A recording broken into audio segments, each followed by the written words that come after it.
and welcome back to Patriot Pastime. I'm trying to think of a good name for the subscribers out there, like Demolition Ranch has Demolition and Kendall Gray has Gray Gang. So if you have any good names for the subscribers for this channel, put them down in the comments below, because I'm kind of getting annoyed with just saying hello and welcome back. Anyhow, today's topic is going to be the Smith & Wesson M&P 22 compact pistol. Let me start by saying I do like it. However, there are quite a few quirks that are a little bit different with this particular pistol than any of the rest of my own. A lot of things that make it a little bit different. The easiest thing to compare it to for any dads out there that's played with their kid's Nerf gun and knows there's 8 different things you got to do before you can shoot it. For instance, you can't put a magazine in it if the little cocking lever's pulled back or something like that. When I play with my kids' guns, that drives me nuts. This kind of reminds me of that. You are not going to shoot this thing or even load it unless you're 100% ready, because there are features and functions of this thing that will keep you from doing it. Now, before we go over the firearm itself, we are going to go over some of the ballistics, being that this is the first 22 on the channel. We're going to differentiate between a rimfire and a rimmed cartridge, and what makes them different from a standard cartridge. So let's get to that first. Alright, so on the table in front of us here, we have the most common rimmed cartridges out there. There's 2 different types of rimmed cartridge. There's rimmed and there's rimfire. The first thing we'll do is just look at what separates a rimmed cartridge from a standard cartridge. Now right here in the middle, I'm going to keep my hand here so it stays focused on the ammo in front of us. Right here in the middle is a standard 9mm. That's what the first 3 weapons on this channel were featured in, and that is a standard cartridge.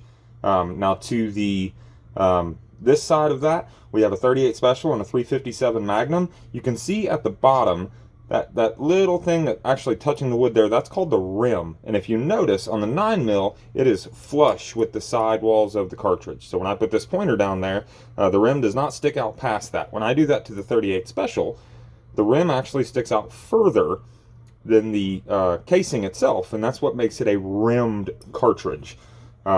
Over here to the other side, we have a 17 HMR, a 22 Magnum, and a 22 long rifle. Those would be your most common rimfire cartridges. Now, they're also rimmed cartridges. You'll notice that the rim sticks out further than the sidewall. The main difference between a rimmed and a rim-fired cartridge, now this is standard 9mm, but it shoots exactly like a 38 Special or 357 would, so we're just going to use it for demonstration purposes. I can't shoot a 357 in my backyard. However, I do have a 9mm cartridge laying in the driveway, so I'm not going to get it to stay. You'll notice that that is fired directly in the center of the cartridge from a primer. A strike from a hammer or a strike from a firing pin sets off that primer, which initiates the charge and is what fires the round out the end there. A rim fire, you'll notice, it's going to be kind of hard to see on camera, but right here on the rim of the cartridge is where the firing pin, hammer, or striker hits, and that's what actually fires the round. Now that's super important to cover before we go over the gun, because it makes the gun itself operate much different than a standard pistol. And we will go over that next. Back onto the firearm, I wanted to go over the ballistics first and what makes a rim fire different than a standard and a rimmed cartridge, because a 22 semi-auto pistol or rifle, anybody that's owned one probably has realized the difference between the magazines. I'm going to go ahead and pop this magazine out. We'll cover it first, since I seem to forget in the last couple videos. This is the magazine out of that Smith & Wesson, and you'll notice there is little black dots on each side. Actually, one smaller one here and a big thumb knurled dot there. When you pull that down, that actually pulls the follower of the magazine down. So now you'll notice there's nothing in that magazine. That is spring loaded. If I let it go, it'll shoot to the top. And the reason it does that, the reason this feature is here, when you are loading 22 rounds, loading your first round, and these are live rounds, so I'm going to watch where I put them.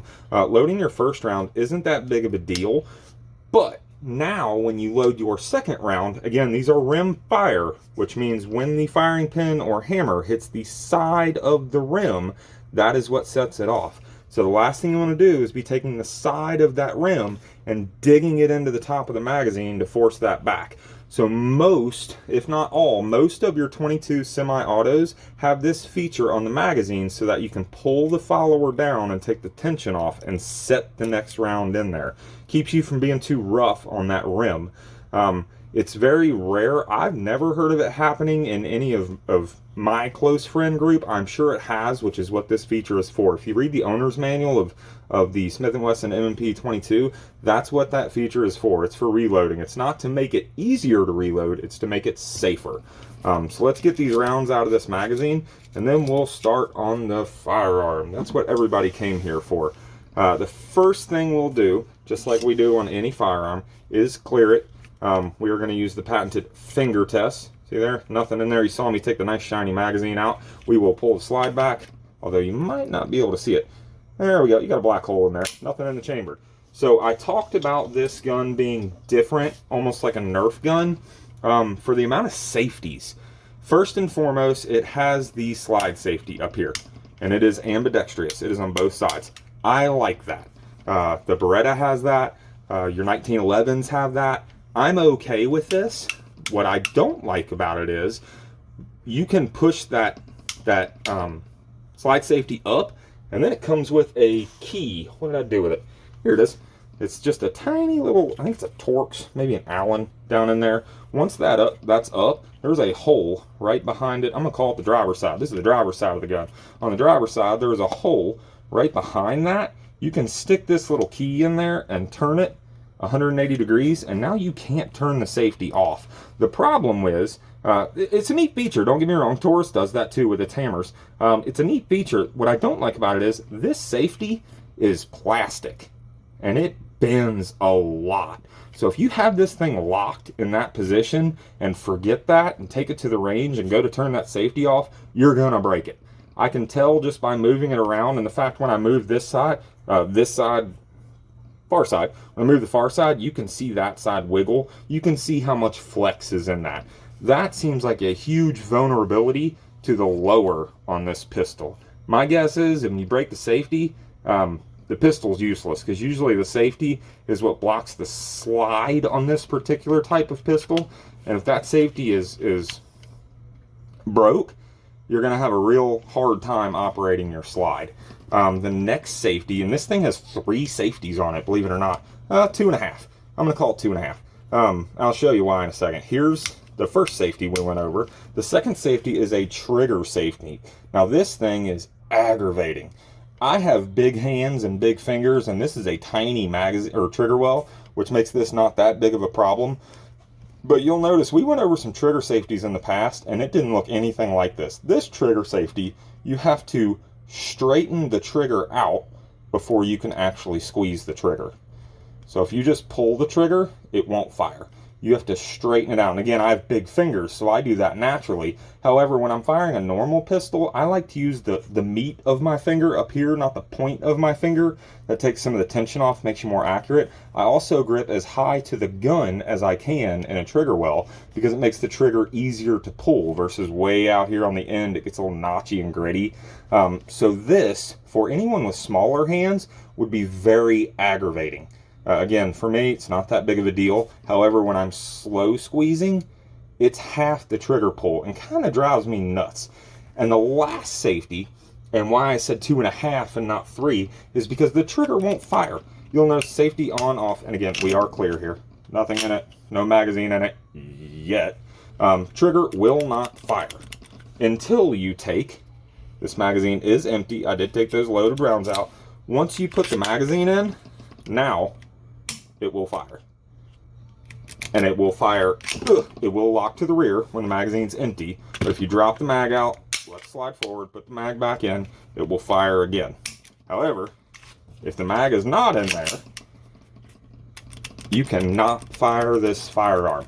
One thing that anyone who shot Rimfire knows is the ammo is cheap. You're going to get duds. It happens. It's normal. One of my favorite things to do after shooting 500 rounds of Rimfire is to look around the driveway and shoot onesie-twosies. Just load them into the gun one at a time, especially in something like a Rough Rider, because you don't have to be super accurate. It's just fun to do, and it cleans up the live rounds off the ground. You ain't doing that with the Smith & Wesson. You're going to have to load them all back in your magazine and fire it like a normal pistol. So that being said, that goes over the safeties on this.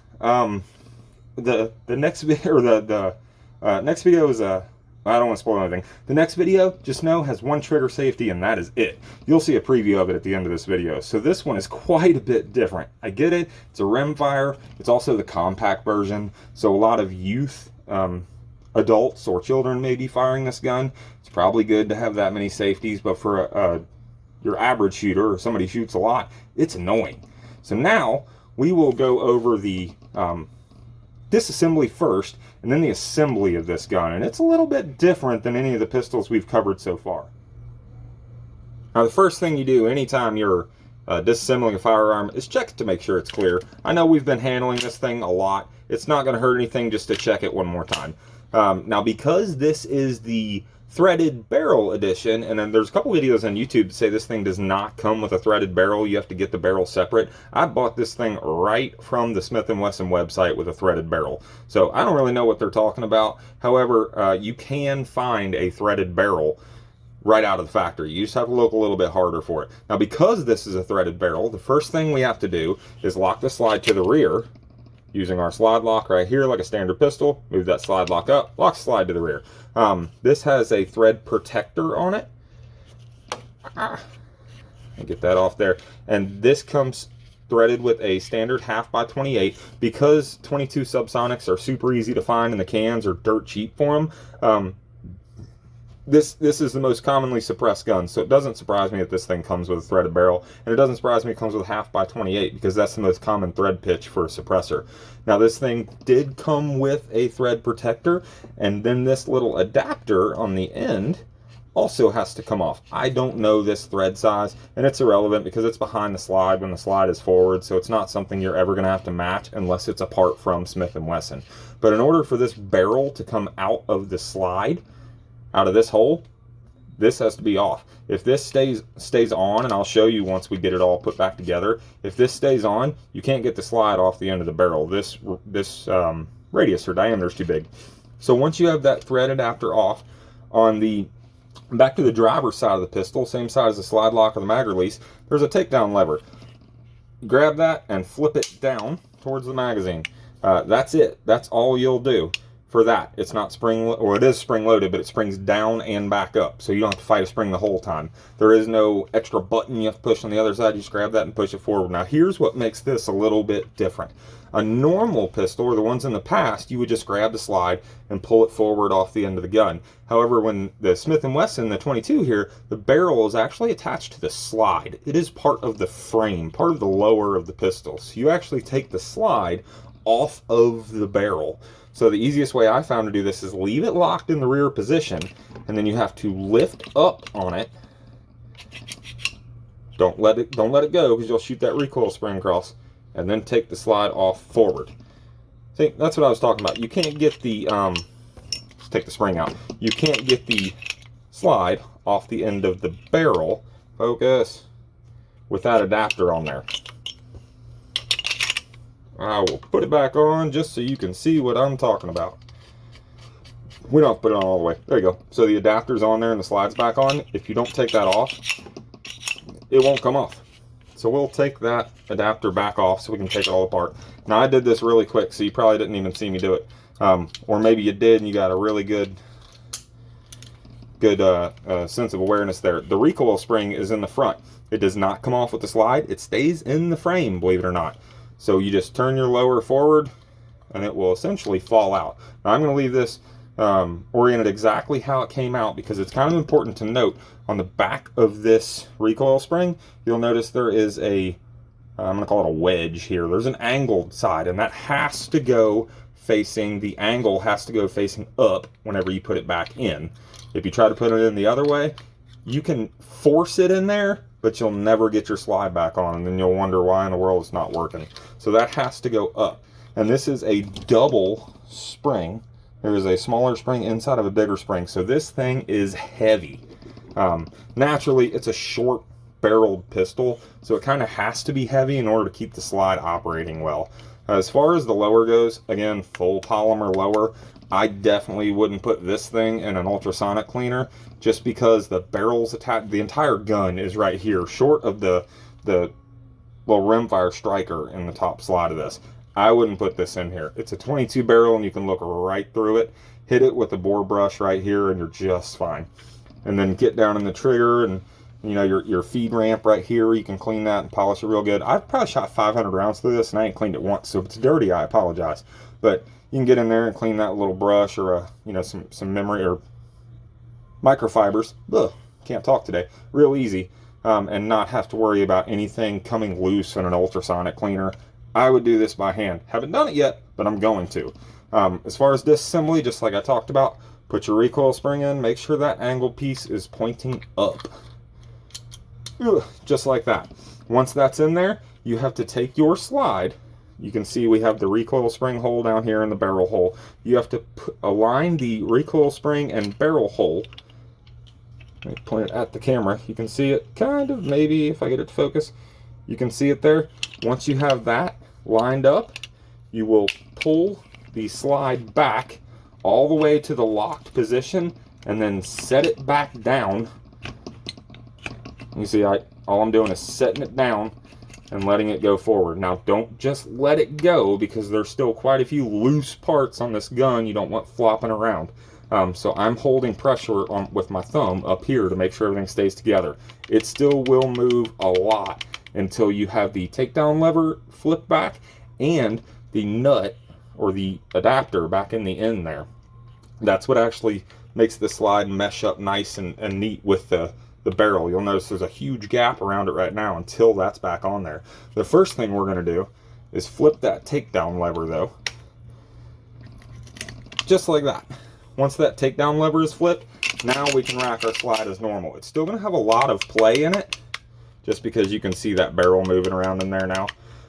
But that's fine. So we'll lock our slide back to the rear. We'll put our adapter back on the end of the barrel. You don't have to put the thread protector on it just yet.